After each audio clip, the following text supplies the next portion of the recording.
Can you all see my screen? Cool. Yes. So thank you, sir. Appreciate it. Let's just jump right back in. So we're now introducing the idea of if statements, which is as you saw earlier with that radius example. We type the if, and then we say if something is true, and then inside, well, if a Boolean expression, and if that Boolean expression evaluates to true, we then can execute the statements inside that. So let's come back to our module 4 notes. And here I'll type in if statements. So let's just give a variable, w equals 10. If I were to say, if w is greater than 5, then I have to put a colon, and I can now type print the if statement is true. So we execute this print statement. Okay. So when I run this, the if statement is true, so we execute this print statement. You see that line of output. But now what if I change w to a number less than 5? I say 3. So w is 3. Now when I run this line of code, if w is greater than 5, well, what's going to happen is Python's going to evaluate that. And it's worth opening up. Bear with me. Where is our garbage? Here it is. So I'm going to come put these 2 lines of code, or these 4 lines of code. I'm going to put that in garbage. So I want you to see what happens when we debug this. And I've shown you all the debugger before. It's very valuable here. So let me hit stop, view, variables. And when I debug this, and then I hit F7, so 3 is a variable. If you notice on the right, it says variable. It says W is a variable with the value 3. And now we have this statement, if W is greater than 5. And so Python, the interpreter, is going to evaluate that statement. Is W greater than 5? Well, W is currently 3. And so Python's going to evaluate that 3 greater than 5. And it's going to see that is a false statement. So therefore, it will not enter into this if. And the program has finished execution. But if I put 10 right here, and I debug this again, so now we see that W is 10. If 10 is greater than 5, well, that's now a true statement. And so the interpreter is able to enter into this if statement, and we will see this print, and we will print what is inside the if. And we get this output. Now for clarity, notice I said we're going to go into the if statement. What that means by into is notice this on line 4, we have actually 4 spaces before this print statement. In fact, this print statement is indented over 4 spaces. In Python, that will only work with the correct indentation. And this is where Python is a fantastic first language. If this were Java and you did that, it would still work, because Java would actually look like this. We would say W is greater than 10. I would then put a curly bracket, and you put another curly bracket right here. Bear with me, enter. And what is inside the if statement in the C language or in Java, we can have multiple. Just work with me here. If I were to say print, here is another line, okay? If this were the C language, or this were Java or C# or Ruby or many other languages, what goes inside the if statement is determined by these curly brackets. So these 2 lines, 4 and 5, they are considered as inside the if statement because they are between the set of curly brackets. And therefore, in Java or C, even though we stress the importance of style and readability, meaning that anything that is inside the if statement should be tabbed over and spaced over, this would be more appropriate within Java. It's easier to see that these 2 lines, 4 and 5, are inside the if statement because they're spaced over. That's not required for Java. So in Java, you can do that. And it's ugly, it's horrible. Whoever typed that code has no honor at all in their life. No one should ever have code looking like that, but it happens because Java does not require you to have appropriate style. However, in Python, we don't have the curly brackets. In Python, this line of code, we simply put a colon, and whatever, how do we know what's inside the if statement in Python? It has to be spaced over 4 spaces. 1, 2, 3, 4. 1, 2, 3, 4. If you do not have the appropriate spacing, or in the correct word is to say the appropriate indentation, meaning the spaces on the left of the print statement, your code will not execute correctly. That is very important to understand. So when I run this code, here, let's change this to W is greater than 5, and I run it. We get those 2 lines of output. Check this out. What if I do this? I put only 3 spaces there. I make a mistake. I was heedless, and I run this. Python gives me an error. It says, excuse me, but your indentation is all busted. And so I say, oh, my bad, and I do that. And Python says, excuse me, you need to open your eyes. Your indentation is busted. And it wants it to be consistently 4 spaces. Okay, so you have to have 4 spaces here, 4 spaces here. If I don't put 4 spaces on line 5, what's going to happen is only this statement is considered as being inside or part of the if. This statement on line 5 is an independent print statement that will print regardless of the answer, regardless of the answer to the Boolean expression. So here, because W is 10, it's greater than 5, we print this statement, and then we print this one regardless. But now let's make W 3. It's not greater than 5. So therefore, this statement will be false. We will not print line 4, but line 6 still prints because it's not part of the if. Okay, that is much more detail than I planned on giving at that moment in time. This is the idea of if statements. So if the Boolean expression is true, if the result of the Boolean expression is true, then we will perform the given statements. If the result is false, we will not perform the given statements, and we will go to the code that comes after the given statements. Okay? So, and the other reminder is that the syntax for Boolean expressions is you must have an if statement, and then you have to have a Boolean expression, and then you have to have a colon. And then whatever you want to print should come inside that if statement. So I'd like you to revise this math learning tool. So I'm going to come back to our math learning tool, and I'm going to save as, file, save as. I'm going to call it version 2. And please, don't just modify it. Call it version 2, okay? So you can keep like a historical record of, we're going to have like 10 different math learning tools at the end of this week. So here, on version 2, I want to actually print for them that if the answer is correct, I want to print, great job, you got the correct answer. If it is incorrect, I would like to print, sorry, wrong answer, try again, better luck next time, whatever you want to say, okay? So you have this code already here. This should take us about 60 seconds or less. Some of you are already coding it, in which case you can just show it to your group. I want to split into groups because it's just too much of me talking right now. So I'm going to breakout rooms. I want you to print. If their answer is correct, I want you to print using an if statement. If it's correct, print, great job, correct answer. You got the answer correct. Otherwise, I want you to print another statement, and we have noticed we have not talked about else yet. So you should not be using an else. You can only use if statements. So if it's correct, you print great job, correct answer.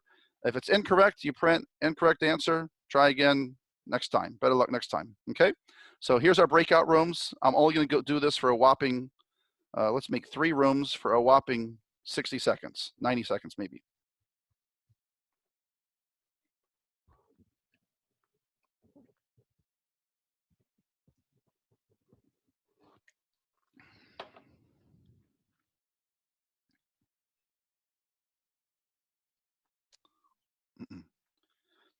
So if one of y'all can quickly share your screen, please.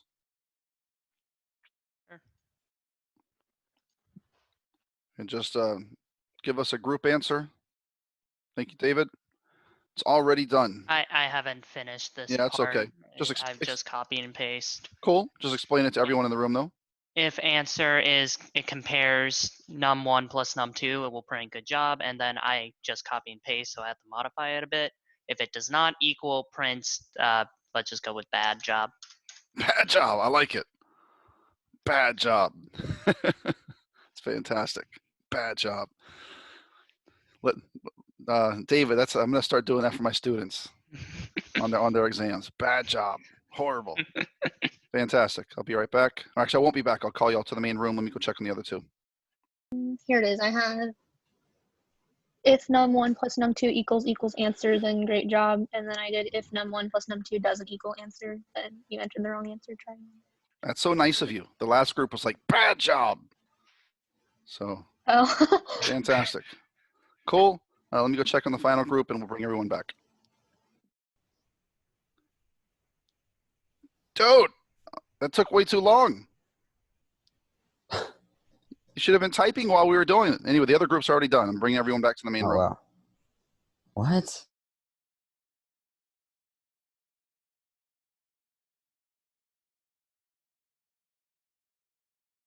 If I see a mistake or something that isn't good, of course I don't want to call anyone out, but I can call out my kids, especially my son, because he's already done a lot of programming and I'm very proud of him. But so I went to all three rooms. Two of the rooms had successfully already finished, and then I went to the room that my son was sharing his screen and he's typing line 1, which tells me that he wasn't typing while we were talking. So keep up.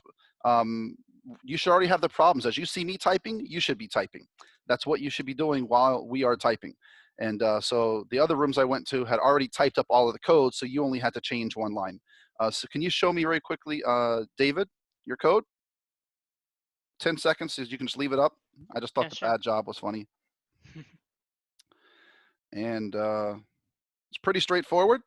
If the answer equals num1 plus num2, he printed good job. Otherwise, he printed bad job. So I've told David, don't become an instructor. It's gonna be great. Like, bad job to the students. Fantastic. Okay, great. If you can show that one. And Chloe, can you show yours? It should look pretty similar. Perfect. You entered the wrong answer. Try again. It's so nice. Okay, fantastic. So that's pretty straightforward. It's not hard to do if and else. Let me share my screen. But the takeaway is that how do you do that is you have to make a Boolean expression. Okay, so here, this was our version 2. So print a message for the user using an if statement. Okay, so if what? If num1 plus num2 equals the answer, then we can print. Great job. Your answer is correct. Okay. If it's not the correct answer, so I'm just going to copy paste, and I'm just going to change this to not equal to the answer. Print bad job, apparently. I like that, actually. Bad job. Print, sorry, that is incorrect. Cool. That's pretty straightforward. That is your if and else. The takeaway is we have to have a Boolean expression on that if statement. What is a Boolean expression? It's an expression that evaluates to either true or false. So Python can know, should I execute what's inside this if statement, or should I not execute what is inside this if statement? Okay, that is the idea of a Boolean expression. Let me get rid of my annotations. Cool.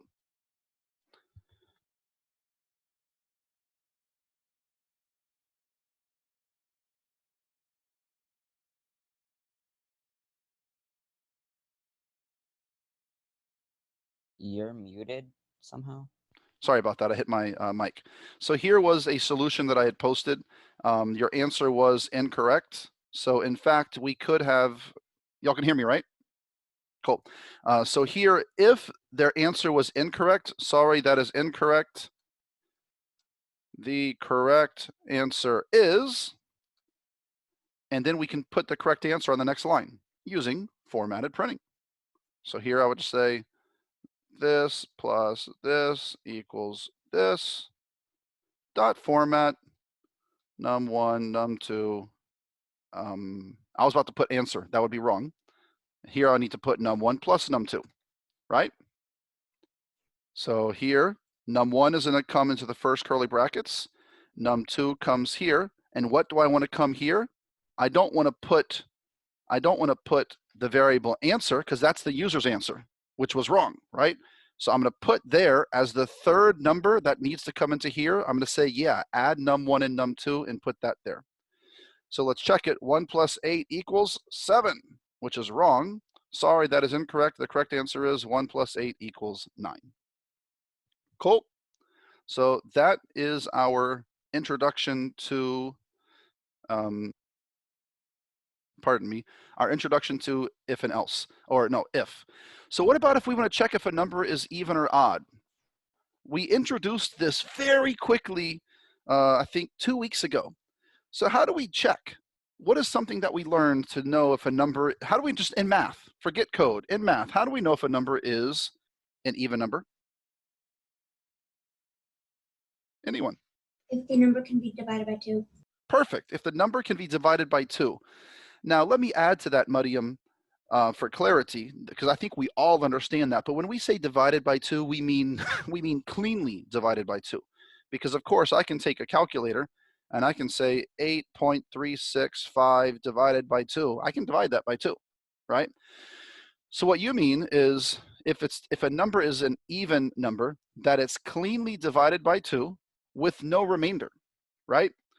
So how do we check for remainder within a programming language? What operator do we use? Mod. Perfect. We use mod. And specifically, if mod 2, which is divided by 2, has no remainder, then we know it's an even number. So if I were to say, 14 is an even number, well, I would say prove it. You say, well, if we divide it by 2, we get 0 as our remainder, right? So how would you know if 14 is an even number within programming? You would say 14 mod 2, and if that equal 0, you're checking the remainder. That's what this is doing. This expression right here is checking that value right there. It's checking the remainder. Does it equal 0? And if it does equal 0, then it's an even number. So we can use mod to check. We can ask the user, enter a number, and then check if it is even or if it is odd. So I would like y'all, this is another, maybe a 3-minute problem. I want you to write a program, ask the user to enter an integer, and then simply print out, you entered an even integer, you entered an odd integer. Okay, that's all I want you to do. You entered an even integer, ask the user for a number, and then print out, you entered an even integer, you entered an odd integer. I'm going to make the breakout rooms now. Someone different share their screen this time.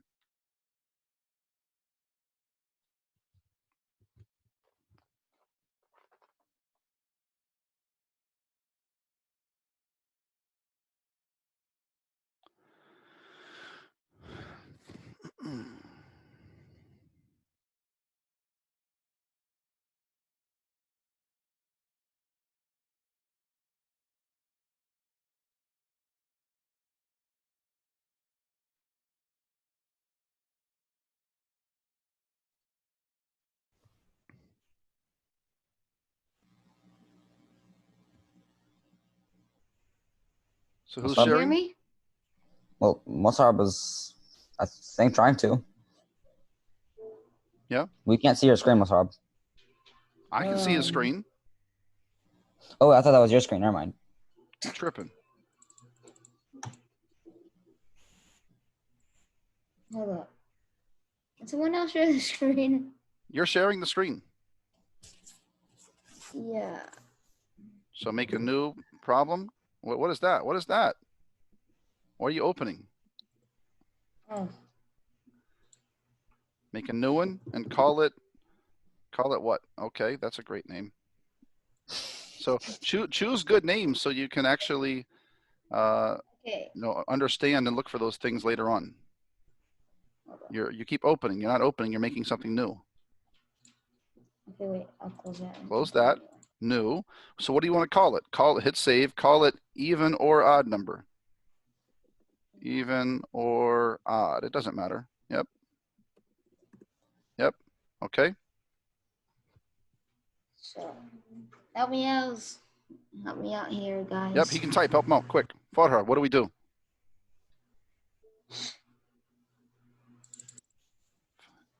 Okay, I'm talking to myself. Mariam, Farha, Ibrahim, help out.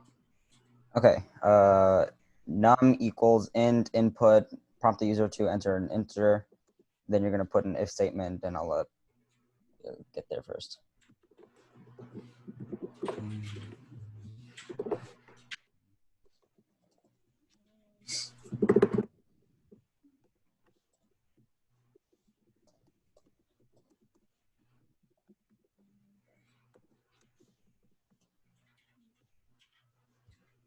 We do 2 numbers?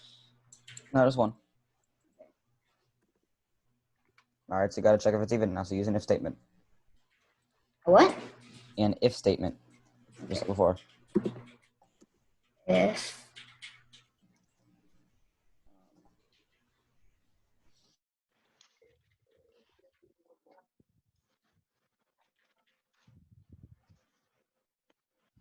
Looks like y'all are already done. Almost.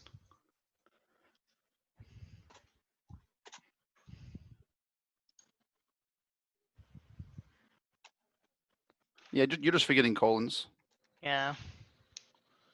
Okay.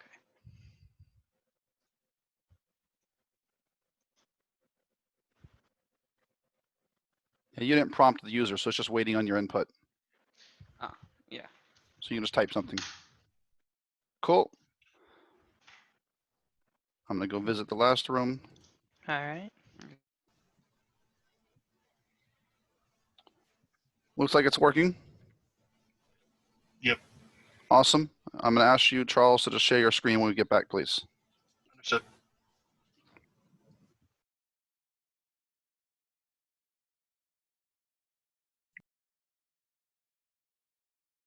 You're muted. Yep. Thank you, Charles. If you can share your screen, please. Pretty straightforward.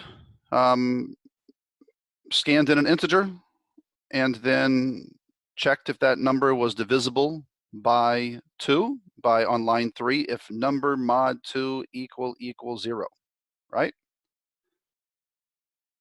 By the way, how did you get your icon so large?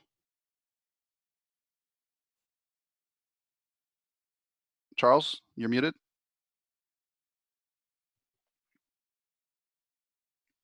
Charles, can you unmute? Can you hear us? Can y'all hear me?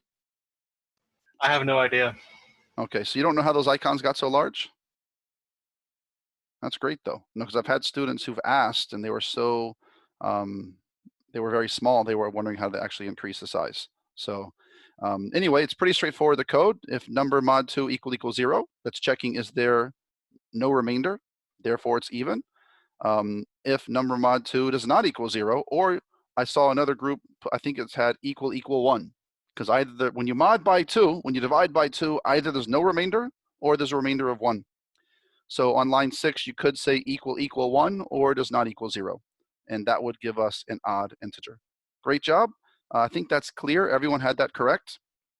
So let's move on and see what we can now do with that. So this was our even or odd example.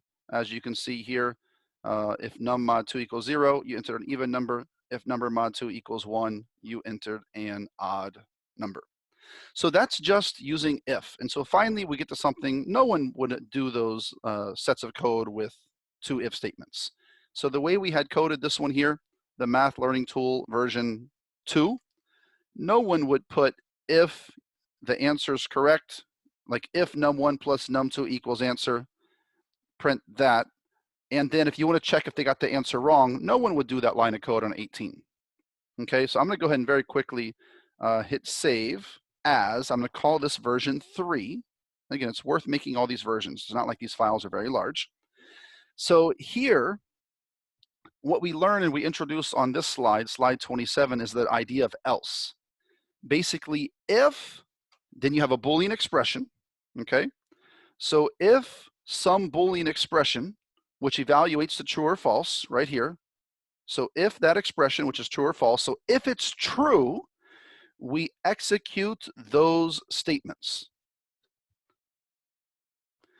But if it's false, we come to the else. So what does the else mean? Else means otherwise, meaning false. Then we execute these statements. Okay, so if this Boolean expression is true, if true, okay, if it's true, we execute those statements. Maybe it's one print statement, maybe it's 100 statements. Else, colon, that means if it's false, we execute these statements. And notice the indentation. It's extremely important. It does not work with incorrect indentation. Okay, so this is the logic, a flow chart, the diagram. If the Boolean expression is true, then what happens is we come this way and we execute the statements for the true case. And then our code goes on afterwards. But if the result of the Boolean expression is false, then we can execute within the else statements. And then regardless, either way, we come to our code afterwards. So how does this affect what we were doing on the last program? I made a new version 3. Pretty simple. What's the one line of code I can change here? Anyone, quick. Ibrahim.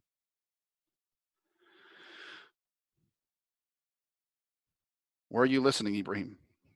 Okay, someone else. What's the one line of code I can change here? Line 18. Line 18. And what do I do on line 18?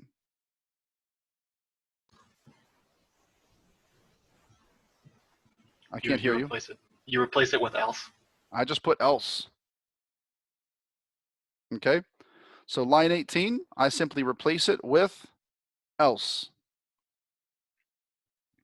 Okay, pretty straightforward. So if num1 plus num2 equals our answer, I print great job. Your answer is correct. Else, I'm going to print that is incorrect. So it's worth spending a moment here to debug this, because the debugger, again, it's really, really fantastic in Thani. So let's look at the debugger, and let's debug this with a couple of possible answers. So our first num1 is 4, num2 is 1. Okay, so we generated 2 random numbers, 4 and 1. Please enter the following question. And Thani is going to put the 4 and 1 into that string. And it's waiting now for our answer. So when it says answer equals input, it's waiting for us to input an answer. Let's just say I input the correct answer and I put 5. Enter. So now 5 gets saved into the variable answer. So if you look on the right of the screen, we see answer is 5. And then we have this Boolean expression. If num1 plus num2, well, num1 is 4, num2 is 1, answer is 5, and 4 plus 1 is 5, so 5 equal 5. That's a true statement. We print, great job. Your answer is correct. And that is the end of the code. Otherwise, if I debug this again, and I'll go a little bit quicker here, and I get 1 and 6 as our random numbers, please answer the following. 1 plus 6 equals, and let's just say I put in 8. I put the wrong answer. Enter. So answer is 8. And now we're going to check. If num1 plus num2, well, num1 is 1, num2 is 6. If 1 plus 6, so what is 1 plus 6? That's 7, right? So if 1 plus 6, which is 7, equals our answer, which is 8, well, does 7 equal 8? No, it doesn't. So that's false. So because that is false, we will not execute line 17. We will not go into the if statement. Instead, we will enter the else block. It's called a block of code. We're going to come to the else. So notice when I hit F7, immediately we come to line 19. We come to the else block. We print, sorry, that's incorrect. The correct answer is, and then we have this print statement where we insert 1 for the first parameter, 6 for the second placeholder, and then for the third and final placeholder, we put the actual correct answer, num1 plus num2, which is 1 plus 6, which is 7. We put all of that inside the 3 placeholders, and we print the result, and that's the end of the program. So this debugger, really, really helpful. I really hope you all use this within Thani. This is what makes Thani a fantastic educational IDE due to the debugger. So that's what we would do on this math learning tool. So we want to do one more problem for today. I see we have about 10 minutes left, actually 8 minutes left. The problem is as follows. Right, so let me start by coming back to our Thani, because I'm going to turn this over to y'all and we're going to spend about 4 minutes in our breakout rooms. So I'm going to come File, Save As, and I'm going to call this version 4. Okay, and I'll even put underscore subtraction. Okay, so here we want to, so I have everything the same here. I haven't touched any code, I just renamed it. I called it version 4 subtraction. And what I want to do on this version, write a program to help a first grader practice subtraction. Once again, you should randomly generate 2 integer numbers. Well, that's already done for you, right? That's already done. Then what needs to happen is we need to make sure that the first number is greater or equal to the second number. Because imagine for this particular exam, for this first grade class, they just can't even fathom the idea. They can't process the idea of resulting in a negative number. Like if you ask them, what is 4 minus 9? Their brain goes poof, it crashes. The idea of how do I do 4 minus 9 and get a negative 5? It's too difficult. These first graders aren't there yet. So we want to practice 9 minus 5. Okay, so basically what you're doing is you're generating these 2 random numbers, but what if num1 ended up giving you, if the result of num1 was 5 and the result of num2 was 9, we don't want to ask them num1 minus num2 because that would result in a negative number. So there's one new thing we need to do on this problem is we need to use if and else to check if, maybe not even if and else, maybe just if, but you need to swap those 2 numbers. And we've shown you 2 ways of swapping. One is the traditional way and one way is an easier way of swapping 2 values within 2 variables. One is the Pythonic way, which is much easier, and one is a harder traditional way. Let's hope you can remember one of those 2 ways within your group. Otherwise, I'll be around to help you out. So you need to make sure that the first number is greater or equal to the second number. Otherwise, you need to swap them. And then everything else proceeds as you already saw. Oops, I don't want you to see the answer. Everything else proceeds as you already saw on the previous problems. Okay, so you need to possibly swap, ask the student what is 7 minus 3, and then check their answer and print if it is correct or incorrect. I'm going to send you all to the breakout rooms, and we have 5 minutes. Let's try to spend around 3 to 4 so we can bring everyone back to the main room and chat for a minute before we close.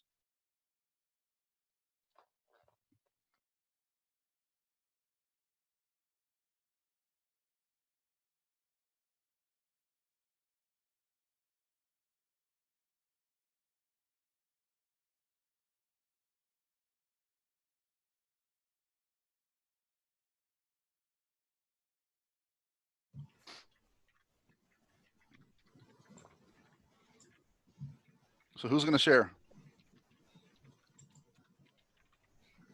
I can, if I'm not done with it. I know, yeah, but it's good to do it together anyway. Yep.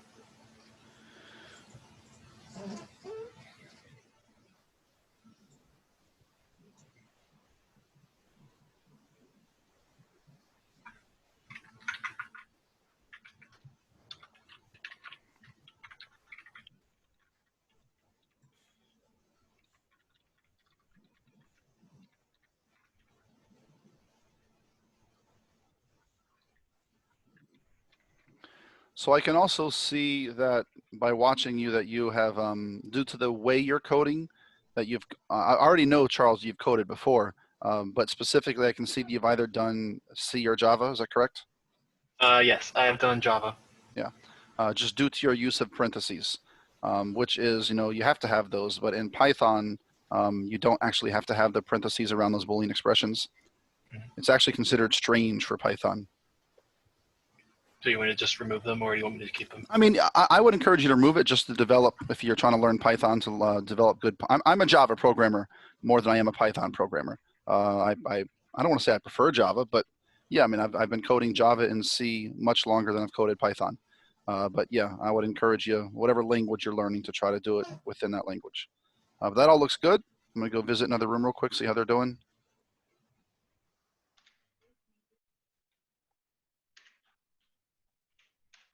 So does anyone in here remember?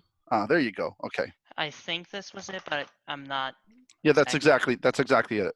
Oh, that is. That is. Yeah. So that does the exact same thing as this. It absolutely does. So you can Okay. erase in lines 9 through 11. And I mean, because that's the traditional way of doing it, but once you know the Pythonic way, it's just easier. Yep. So if num1 is less than, you could really just say less than. You don't even need the equals, right? Yeah, true. But if it's less than, you swap them. And I'd put a comment there on line 6. Go to line 6, hit enter, and make a comment of just swap if num1 is smaller. That looks great. I'm going to go visit the last room.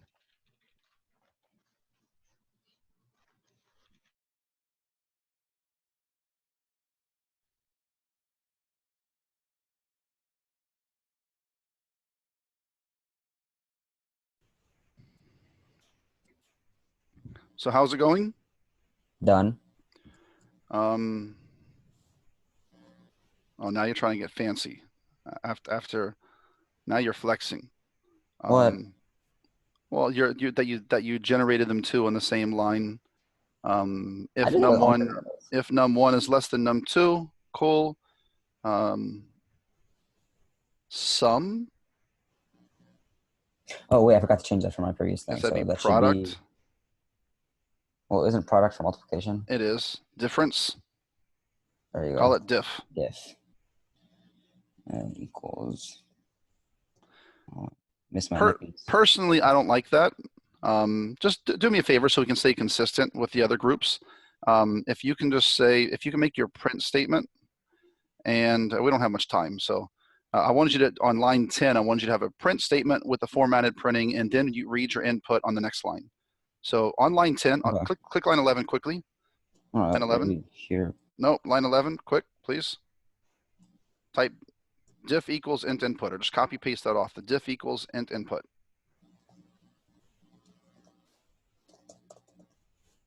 You need a, yep, open and close and then close. Yep, now just change that to the diff equals int input to a print statement. Okay, and then put your end afterwards. And I think you have one extra parenthesis. Yeah, I believe. Or do I? Yeah. Cool. And then run that and check it. I'll have you share in the main room. 5 is 3. Is it working? And 9 minus 1 is that.